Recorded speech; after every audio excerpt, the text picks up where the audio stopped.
கர்த்தரும் இரட்சகரும் மீட்பெருமாகிய ஆண்டவர் இயேசு கிறிஸ்துவின் நாமத்தினாலே அவருக்கும் அன்பின் வாழ்த்துக்கள்.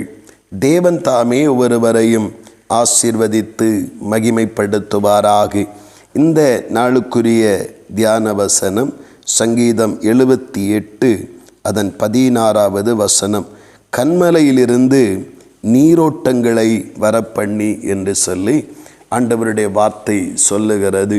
ஆண்டவருடைய நாமத்தினாலே இஸ்ரவேல் ஜனங்களை ஆண்டவர் எவ்வளவு சிறப்பாக நடத்தினார் என்பதையும், அந்த ஜனங்கள் எவ்விதமாக தேவனுக்கு முன்பாக நடந்து கொண்டார்கள் என்பதையும் இந்த சங்கீதம் அழகாக விவரித்து காண்பிக்கிறது.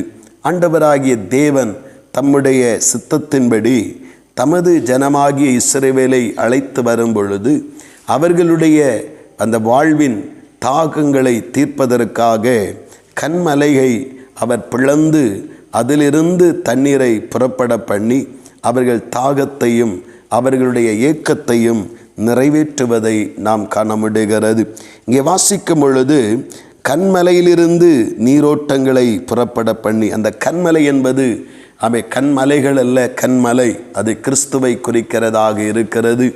ஆண்டவராகிய இயேசு கிறிஸ்துவினிடத்திலிருந்து நீரோட்டங்கள் என்றால் அவை நன்மைகளும் ஆசீர்வாதங்களும் ஆண்டவராகிய தேவன் புறப்பட பண்ணினார் என்று சொல்லப்பட்டிருக்கிறது.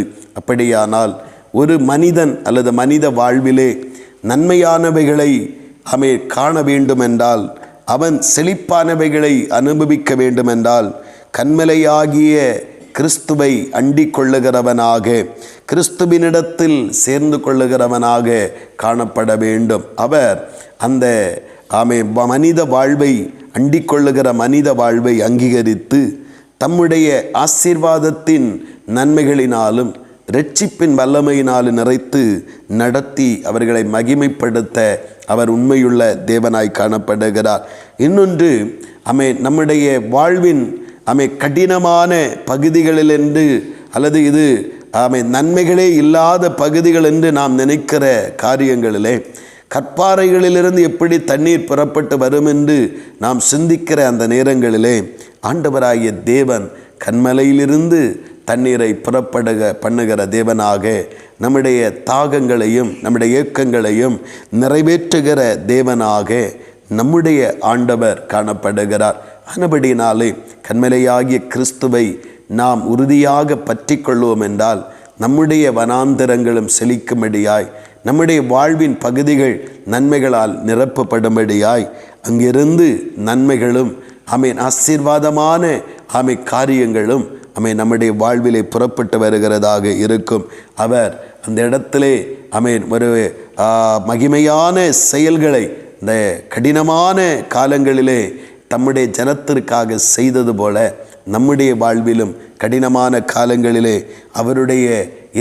அவருக்குள்ளிருக்கிற அந்த ஆசீர்வாதங்களை அவரை அண்டிக் கொள்ளுகிற, அவரை விசுவாசிக்கிற அவருடைய பிள்ளைகளுக்கு தந்து அவர்கள் வாழ்வை செழிப்பாக்கி அவர்களை நடத்துவதற்கு உண்மையுள்ளவராய் இருக்கிறார்.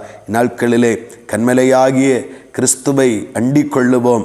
அவரிடத்திலிருந்து தான் சகல நன்மைகளும் ஆசீர்வாதங்களும் புறப்பட்டு வருகிறது.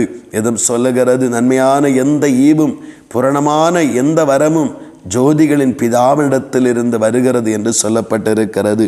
ஆனபடினாலே அந்த கன்மலையாகிய கிறிஸ்துவை அண்டிக் கொள்ளுவோம். நம்முடைய வாழ்வின் கடினமான நன்மைகளே இல்லாத பகுதிகளிலே கர்த்தர் தம்முடைய அதிசயமான கிரியைகளை விளங்க பண்ணி நன்மை உண்டாக அதிலிருந்து அந்த கன்மலை போன்ற கடினமான கற்பாறை போன்ற கடினமான வாழ்வின் பகுதிகளிலிருந்தும் கர்த்தராகிய இயேசுவை அண்டிக் கொள்ளுகிற தேவ பிள்ளைகளுக்கு நன்மைகள் புறப்பட்டு வரும்படியாய், ஆண்டவருடைய அதிசயங்கள் புறப்பட்டு வரும்படியாய் கர்த்தர் கிரியை நடப்பிக்கிற தேவனாய் இருக்கிறார். ஆண்டவராகிய இயேசு கிறிஸ்துவை அண்டிக் கொள்ளுவோம், அவரை சார்ந்து நிற்போம். நம்முடைய வாழ்வுக்கு தேவையான நன்மைகளை தந்து எல்லா நிலைகளிலும் நேரங்களிலும் செம்மையாய் நடத்தி செல்வாராக. ஆமேன், ஆமேன். செபிப்போம். அன்பின் பரலோகத்தின் ஆண்டவரே, இந்த நல்ல காலை நேரத்திற்காக ஸ்தோத்திரம் தகப்பனே. ஏசப்பா, உங்கள் கிருபை எவ்வளவு மேலானது. ஆண்டவரே, இஸ்ரவேல் ஜனங்களை நடத்தி வரும்பொழுது கன்மலையிலிருந்து தண்ணீர்களை புறப்பட பண்ணி அவர்களுடைய தாகத்தையும் அவருடைய ஏக்கத்தையும் நிறைவேற்றி அவர்களை செழிப்பாக்கின தேவன் அல்லவா. தேவனே, ஆண்டவர் 2 விதங்களில் சிந்திக்கிற ஒன்று, கன்மலையாகிய கிறிஸ்துவை அமை விசுவாசித்து ஏற்றுக்கொள்ளுகிறவர்களாக இருக்க வேண்டும்.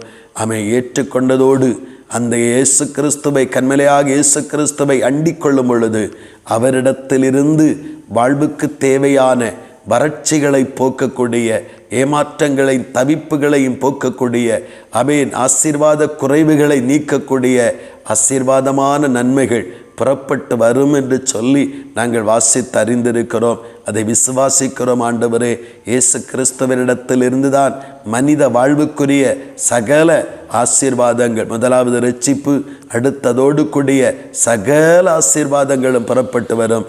ஆண்டவரே, அதை விசுவாசித்து கிறிஸ்துவாகிய கன்மலை அண்டிக்கொள்ள, கிறிஸ்துவாகிய இரட்சகரை அண்டிக்கொள்ள ஒவ்வொரு நாளும் எங்களுக்கு கிருபை தாரும். ஒவ்வொரு நாளும் ஆண்டவரே, கன்மலை போன்று, ஆண்டவரே, கற்பாறை போன்று கடினமாயிருக்கிற வாழ்வின் பகுதிகளிலே அதிசயங்களை விளங்க பண்ணி நடத்தும். அப்படி நீங்கள் செய்கிறபடியாய் ஸ்தோத்திரம். இயேசு கிறிஸ்துவின் மூலம் செபிக்கிறோம் ஜீவனுள்ள நல்ல பிதாவே. ஆமீன், ஆமீன்.